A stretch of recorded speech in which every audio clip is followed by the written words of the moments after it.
Stay with us now for Rough Justice, a look into the Northern Territory's youth justice system.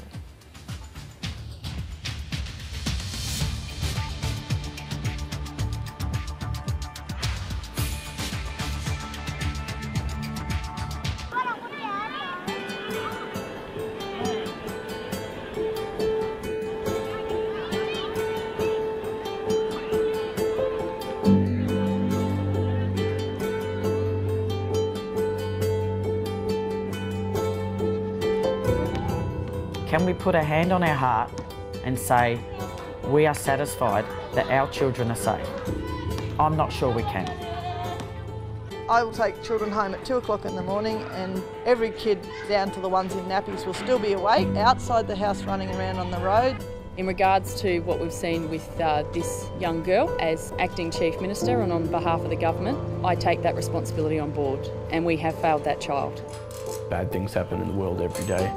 But when it's happening in your own backyard to your own people, that's just a whole other thing, like a whole other feeling. And yeah, I don't know where things got so messed up.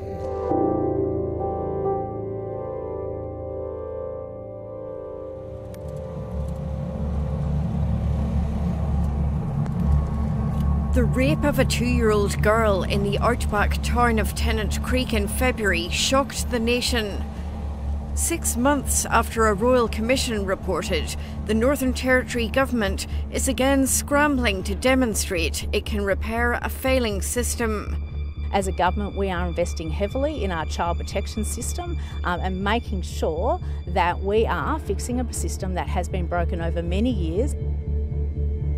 In Tennant Creek, relatives of the 2-year-old are completely devastated. The girl's uncle can't be shown to protect her identity. He's asking how this could have happened. And I still feel the hurt within me, you know, and I think somebody should be made accountable for this, you know. My niece should have never been in that situation. The girl's family are horrified she was seriously injured. They're deeply saddened she was taken into care in Adelaide after being treated in hospital there.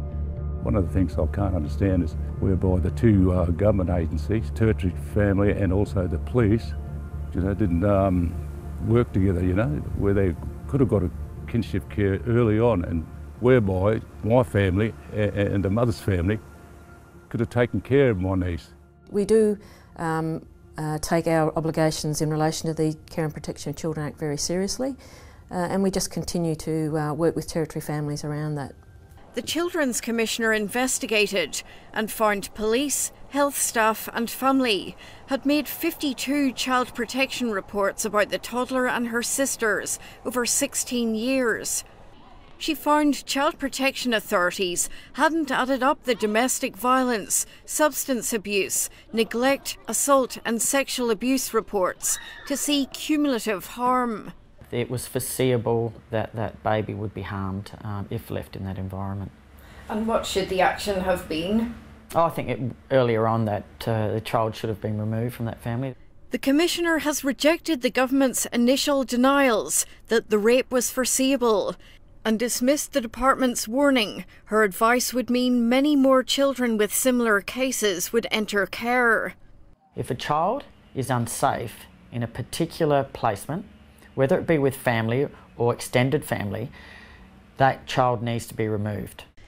Following the Royal Commission's recommendations, the Commissioner's dismayed she's again had to hand the government exactly the same recommendations to count child harm reports individually, assess cumulative harm, provide adequate child protection resources, and to share information between government agencies.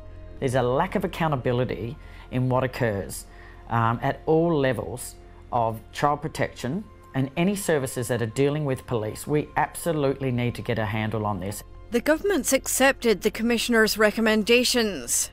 I think as a government we have taken responsibility, and we've taken responsibility for the failings of the past. The accountability was for us all. I absolutely accept in my situation that there was an accountability that sat with Territory families. The Territory has almost double the national average of children in care and a system that is overwhelmed. Children in care have increased from 704 in 2012 to 1,049 in 2017. 89% are Indigenous. Reports of Territory children being harmed have risen from 10,000 in 2012 to 22,000 in 2017. Frontline child protection workers had warned the government the system was simply never going to keep up. And when you have over 90 cases and pressure being put on to get your key performance indicators through, there's no time to consider anything. And there was a definite lack of concentration on cumulative harm. Nayo Repia worked in Tennant Creek and Alice Springs for 5 years before resigning in 2017. I was amazed at how high the threshold was for a child to get some action out of the Child Protection Agency. I'd say probably 95% of the time a child had to be at risk of dying through malnutrition or abuse before any action was taken. 2 internal reports last year warned workers were drowning in high caseloads, pressure to close cases, high staff turnover, bullying and harassment. Workers currently have between 15 and 80 cases each. Will you increase the number of frontline staff overall? We continue to have a high vacancy rate in some areas, and we need to work on that retention of the workforce we have. The Territory's former Ombudsman thinks the threshold for action has remained too high since cases she investigated in 2011. Cases not acted on by an overwhelmed system then included a 2-year-old girl reported 6 times to child protection authorities before she was raped. Because of the fear of being accused of creating another stolen generation, these children are having stolen from them their youth, their potential, their right to education, their self-esteem. The Minister rejects that. The safety of the child is absolutely paramount to everything we're doing. The government has responded to the Commissioner's recommendations by taking 15 more children into care. We've taken a much more forensic look at the cumulative harm issue. The Commissioner is still not convinced the government is properly assessing cases. Today, what I ask for is a better response, a better leadership. Can we put a hand on our heart and say, we are satisfied that our children are safe? I'm not sure we can. Indigenous health services are warning against an overreaction, resulting in many more children going into care. Too many of those kids in out-of-home care, for example, go on to experience further trauma, multiple placements, suffer from mental health conditions, don't complete their education and so on. This was the case for Dominica Tipalura. Now a mother herself, she was taken into care in Darwin, aged 6. Felt like my family had been taken away from me. In my eyes, it felt like they were kind of dead in a way, because I never got to see them. Aged 12, she was moved to foster care. The carer started assaulting me, and my caseworker didn't believe me, so she just moved me to a different placement. I got told I was a liar, that I'd never been assaulted by the carers. But even though I had bruises and that, there was nothing. What would you really like to see change? I would like the caseworkers actually sit down and listen, or there's someone else there as a counsellor for the children. 10% of Territory children in care are abused physically, emotionally, sexually and through neglect. What we want to see is that 10% reduced, and that's something that we are monitoring on a weekly basis. So welcome. This is our main living area. The government says it's making its care system more therapeutic. It's renovated 2 of its 20 Darwin residential care houses. This is our kitchen area. Some really subtle changes in here, but they actually make a big difference. For example, the cupboards all had locks on them, and just changing them to knobs. As well as big changes to the decor, the children will have more access to counselling services. I think it's significant, and it's significant in that it's shifting towards a child focus, a family focus, and particularly for our young people in residential care, are trauma focused. The Royal Commission found the government wasn't doing enough to make sure children don't have to go into care facilities. The government has funded health groups to talk to more Indigenous people about becoming kinship carers. And what support that carers, particularly families, might need if they're going to successfully care for another child. You have to remember that many of those families, the kinship carers themselves, live in very difficult circumstances. The Tennant Creek 2-year-old's uncle hopes more children will get this opportunity. Even the Minister Wakefield admitted that system failed my niece and the family. We all know there's more children and families across the territory in the same situation.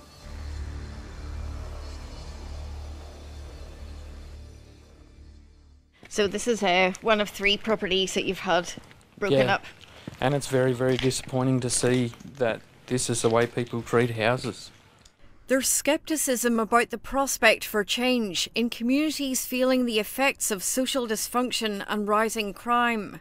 The tenants moved out, and then the night after the kids moved in, they smashed the windows and broke into the house. Tony Watson was a police officer before becoming a landlord in Tennant Creek. I've seen the kids abandoned, I've seen infants abandoned on a rainy day like it is today, and I've seen the desperation of kids when both parents are drinking. He's watched successive governments repeatedly ignore the same inquiry warnings and recommendations. 10 years ago we had a national emergency for Indigenous communities and the Northern Territory, and we swept in with all of these things. But what really has changed? Allegations of sexual abuse of Aboriginal children in Northern Territory communities like Mutijulu hit the national agenda. That 2007 inquiry found an under-resourced child protection system unable to keep up. It and other major inquiries recommended more investment in prevention programmes, including family support and offender rehabilitation, and more child protection staff with better data systems. Because if you can't adequately collect and then easily recover information, you're never going to be able to identify cumulative harm. The Royal Commission decried government failure to take advice from more than 50 previous inquiries. It's very surprising that Australia generally is a bit slow on the uptake. The Commission found the child protection system is failing children so badly that many end up in detention. The Territory detains children at the highest rate in Australia. 50% are from the child protection system, 100% are Indigenous, 80% are waiting to face court rather than convicted. The government hasn't followed the Commission's recommendation. Children under 14 should be diverted out of detention. It's deeply disturbing to see very young kids, and particularly the numbers of children who are also in the care and protection of the Minister, ending up in Don Dale. The work we do in child protection will stop there being a funnel straight into the youth justice system and then into the adult justice system. The government has responded to the recommendations of the Royal Commission by removing tear gas, restraint chairs and spit hoods from youth detention. It's upgraded buildings and started more activity programmes. But even while the Commission sat, violent incidents continued. Freedom of Information documents obtained by the ABC have revealed the alleged rape of a detainee by another boy in the Alice Springs Youth Detention Centre in April 2017. We did respond in terms of reviewing our processes around how we allocate children who are sharing a cell. The investigation of that incident still sits with police. Violent incidents this June included youth justice officers injured with a broomstick and a metal pole. None have been disclosed by government. So there are lots of incidents that occur inside youth detention centres that have to be managed. And so we can't report everything. Youth justice officers say confused direction about changing the system has led to a breakdown in discipline. There was a riot a week or so ago. We've had incidents where they've been on the roof, etc. And these are the sorts of things that happen when there's low staffing numbers and untrained staff. It's very dangerous. The government says violent incidents have been fewer, down from 83 from April to June in 2017, compared to 63 in the same period this year. I think we all acknowledge that it is a difficult period. There's new staff coming into training this next week, and that will mean that there will be more staff on hand to support the change as we move forward. In June, staff only just prevented the death in custody of a teenage girl by attempted suicide. Again, it was kept secret. Why would someone with that mental health state be in detention in this day and age? So in relation to that young person, clearly we were keeping a very close eye on that young person. When those issues emerged, she definitely is not in the youth detention centre now.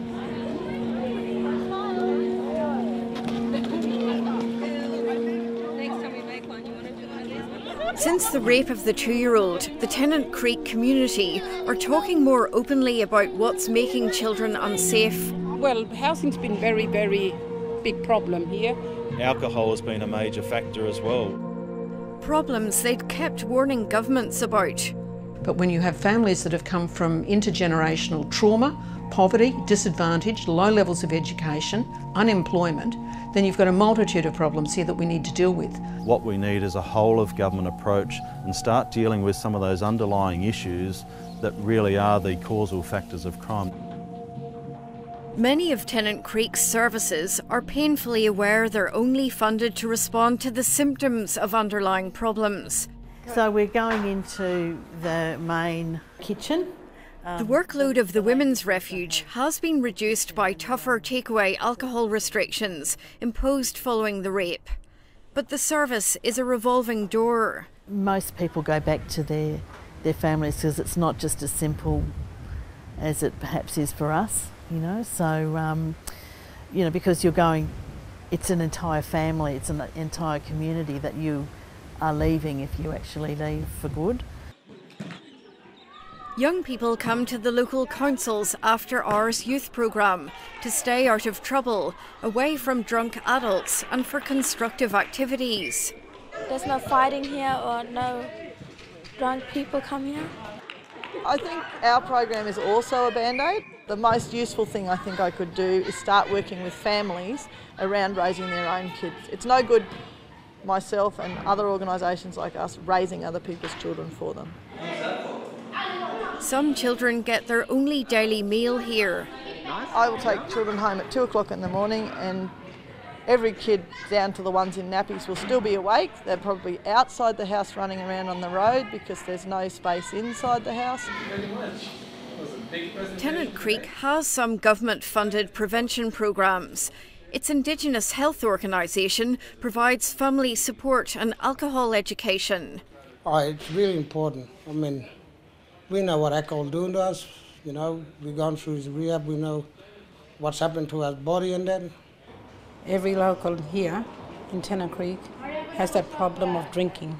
And what do you think is really behind it? I think it's just violence and all that. Kids go hungry because the money's being used the wrong way. And there seems to be violence all the time in this town. The organisation is doing what it can to help struggling families. The level of incompetency and the inadequacy of the department to provide those much needed services to families. We've actually been having to pick up the pieces. We've been having to fill the gap. But it hasn't got enough money to reach all the families who need it.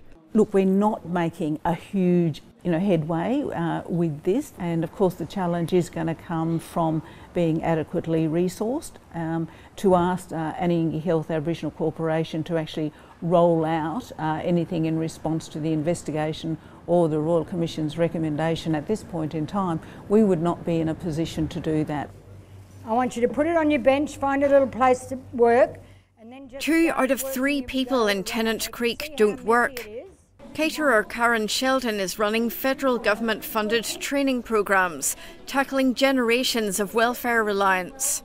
It helps them to develop those skills to get onto the employment continuum, but at their pace, at the pace that they can engage with. The Mayor is warning the government public housing overcrowding of up to 20 people per house poses the biggest threat to children. It's trying to change child protection issues and trying to make families safer. I support that, but you can't have a program like that without a strategic housing program for Tennant Creek and the Barkly. Public housing is so overcrowded, Wendy Barnes and her family are living on the edge of town in tin sheds. There's no electricity and they have to carry all their water here. No water here. We need a power and water, and we need to renew these tin sheds. Can't live like that. Do you feel also cold at night? Yeah. Yeah. Freezing. It's really freezing in the night for her. Midnight. We're not only investing in Territory families, we're investing in education, we're investing in housing, we're investing in more policing.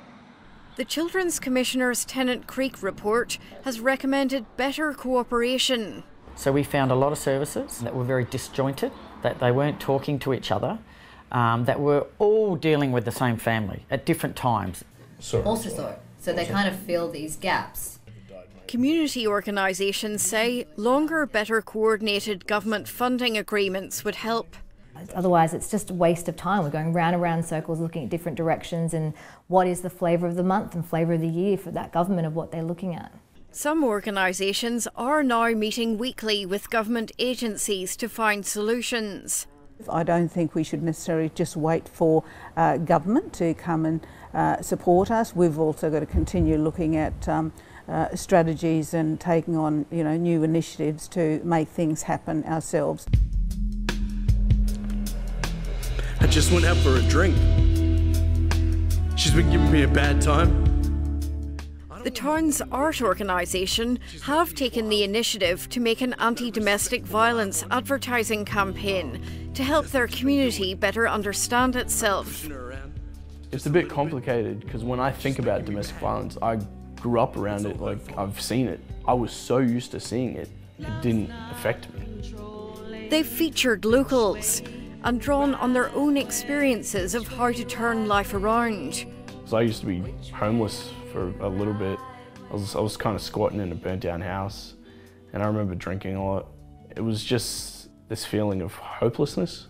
It took me literally waking up in the gutter as I'm walking up to realize, wow, I don't want to live my life like this. I don't. I want to be a man, and I wasn't. Yeah, so Jane, this is the kitchen and...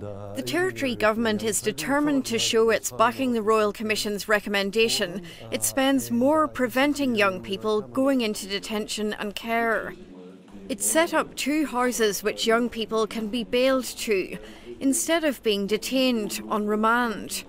Part of the challenge is about reassuring the community and making sure that the judiciary are reassured, the judges are reassured that when they come here they're properly supervised.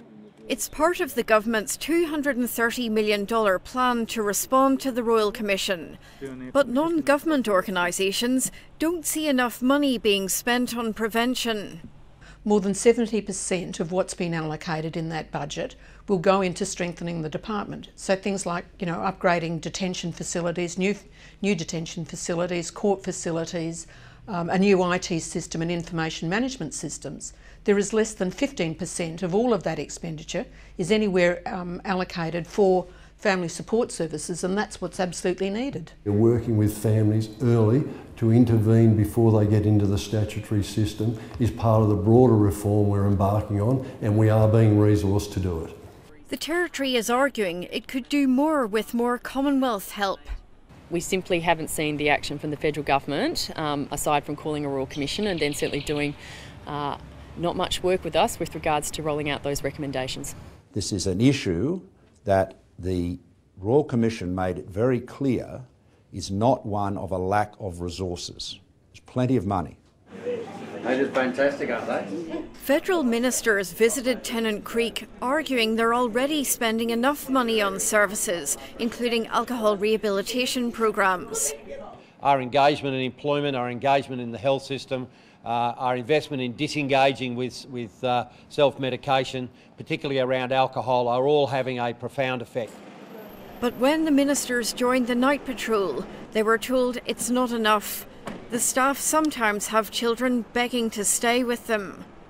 Yeah, we stayed the night or two, and yeah, the saddest part about it, there's no one actually looking for those kids. Which, if it was my kid, I'll be driving around the whole town looking for them, you know. What do you feel like when you hear stories like that? It's very confronting, but it also shows that we've got to find solutions. Behind the scenes, the governments are negotiating. Separately, we've been working with the Australian government to look at some facilities in remote locations where we can refer young people out to get education and training programs. My office to the Northern Territory Government are on the public record, and every one of them is still on the table. We're just waiting on a response. The Chief Minister has staked his reputation on achieving results. As a government, we will stick the course. Children are our priority. We will deliver on those recommendations. We will make sure that we do break the cycle. It won't happen overnight, but we will do the work to make sure it does happen. I want to sing a song. Okay, so what's the song? Blah, blah, blah, blah, bless you, have you evermore. Yes, When Tennant Creek's Youth Centre closes for the night, the children are brought home. If parents are drinking, they drive on and find other family to stay with. No, I sleep over there. Where's Aileen? Young people will say to you themselves, keep going, miss, keep going. Or they're drinking. Or they'll say, can you wait? And then you wait and they'll come back out and say, no, I'm not staying here, I'm going to go and stay with somebody else. You know, it's tragic, really. Miss, can I have clean apple? Clean apple? Yeah. I was only giving away dirty apple. You mean green apple? Yeah, I love it. It's nice.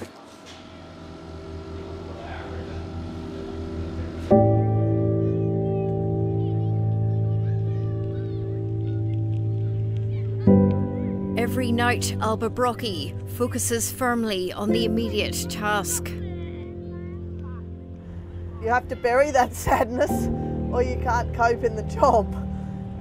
So we have to look for the positives in it, and what I'm happy about is that I know that the young people who've come with us have had a feed and they've gone back to a safe place.